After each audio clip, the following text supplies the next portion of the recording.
पड़ेगा। अब की बार 2024 में जो किसान मजदूरों के कर्जे माफ करेगा वही इस देश पर राज करेगा। और रही बात जो मौजूदा सरकार है, इसके नीयत और नीति दोनों अलग अलग हैं। ये किसानों को और मजदूरों के विरोधी सरकार है और इस सरकार ने षड्यंत्र के तहत प्री प्लान तरीके से हमारे किसानों को रोंदा था गाड़ी के नीचे से। अजय मिश्रा टैनी को बर्खास्त अभी तक नहीं किया है, तो हम सरकार की निंदा करते हैं। अजय मिश्रा टैनी की बर्खास्ती मांगते हैं। प्रधान जी, सबसे पहले अपना परिचय दीजिए।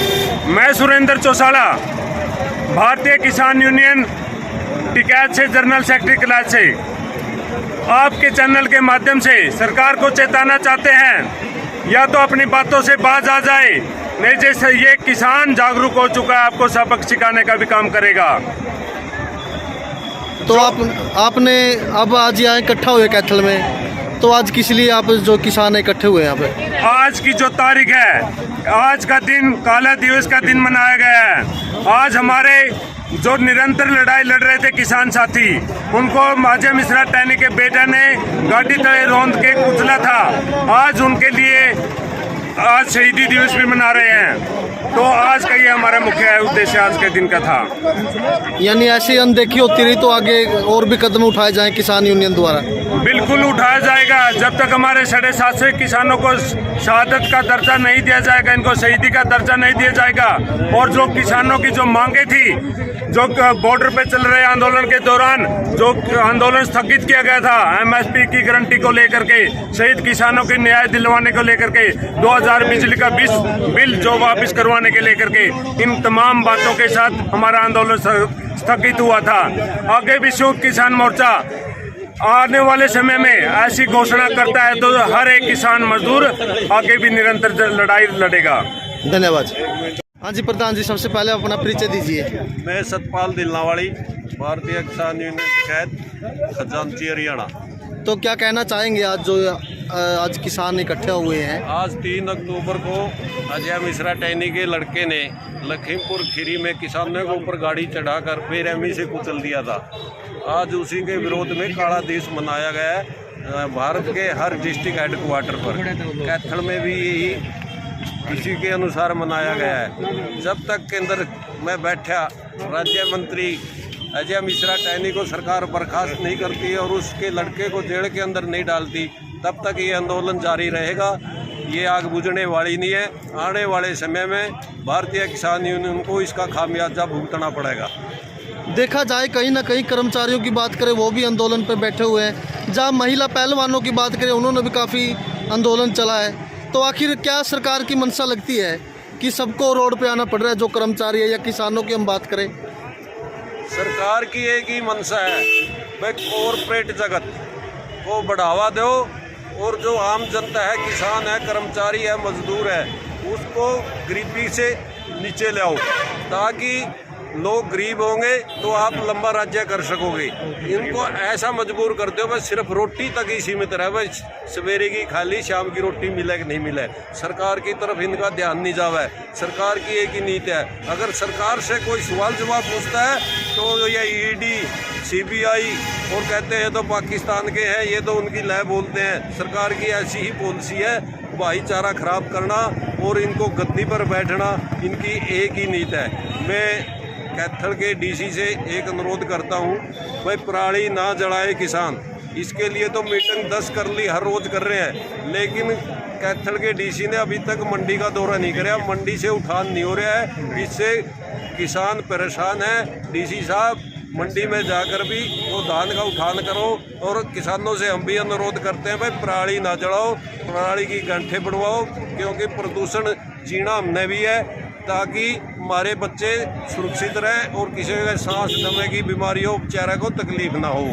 बात रही जी सरकार की, हरियाणा सरकार देख लो, केंद्र सरकार देख लो, इन लोगों ने नौकरियां ख़त्म कर दी।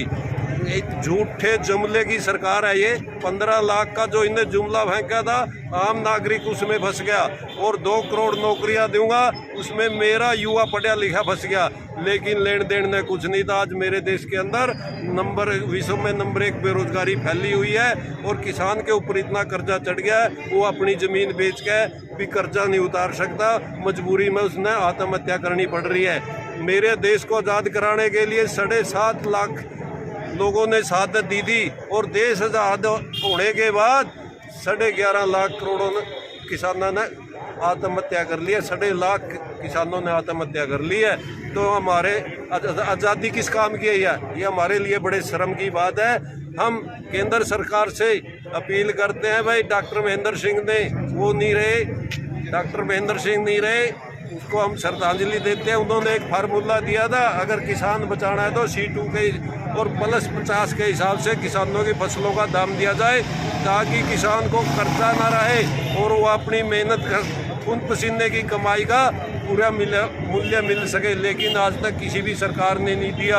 और 13 महीने आंदोलन करने के बाद मोदी जी ने अपने जुबान से कहा था, रे छाती में हाथ मारता है, भाई जो मैंने वादा किया मैं पूरा करूँगा।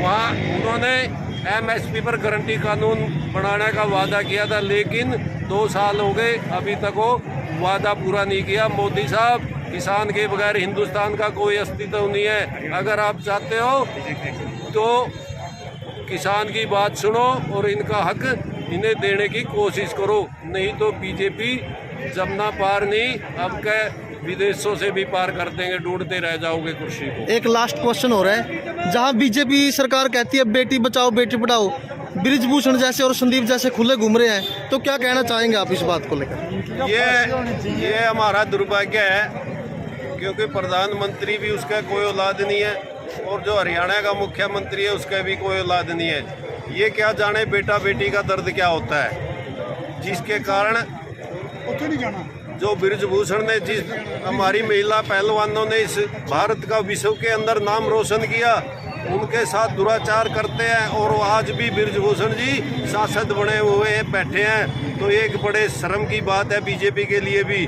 और जो हमारी बहनें आज हरियाणा के अंदर आशा वर्कर हैं, जो स्वास्थ्य के अंदर इतना काम कर रही है, उनका भी शोषण करी है हरियाणा सरकार, इनकी भी बात नहीं सुन रही। ये बेटी बचाओ बेटी पढ़ाओ का नारा भी थोता निकला उनका, उन्होंने कुछ भी नहीं कराया है। बीजेपी वालों की एक ही मंशा है, भाई को भाई से लड़ाओ और कुर्सी पाओ। ये नहीं जानते भाई जब जिस समय देश आज़ाद कराया तो हिंदू मुस्लिम सिख ईसाई सभी ने एक साथ लड़ाई लड़ी थी, तब हिंदुस्तान आज़ाद हुआ था। ये चाहते हैं भाई देश में अनपढ़ होंगे तो आप लंबा राज कर सकोगे, कमज़ोर होंगे तो लंबा राज कर सकोगे। ये शिक्षा और स्वास्थ्य की कभी बात नहीं करते, ये धर्म की और जात की बात करने वाले लोग हैं। इनका एक ही मंशा है, क्योंकि गोधरा कांड कराया तो गुजरात में आ गए और यहाँ जाट नॉन जाट की राजनीति करी इन लोगों ने, ये हरियाणा में आ गए। इनका वही फार्मूला आजमाए हुए है, इन्होंने मुँह में देख लिया।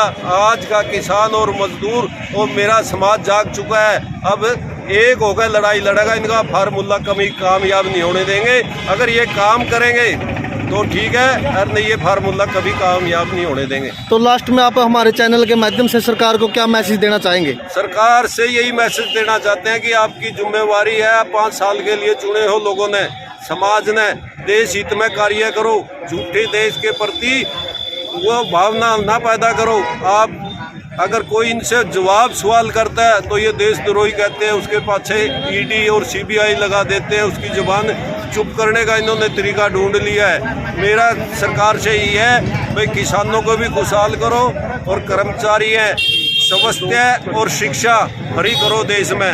और जो 2020 बिजली का बिल है उसको वापस करो, क्योंकि अगर वो बिल लागू हो गया तो हमारे देश के नागरिक अंधेरा में रहने पर मजबूर हो जाएंगे। धन्यवाद।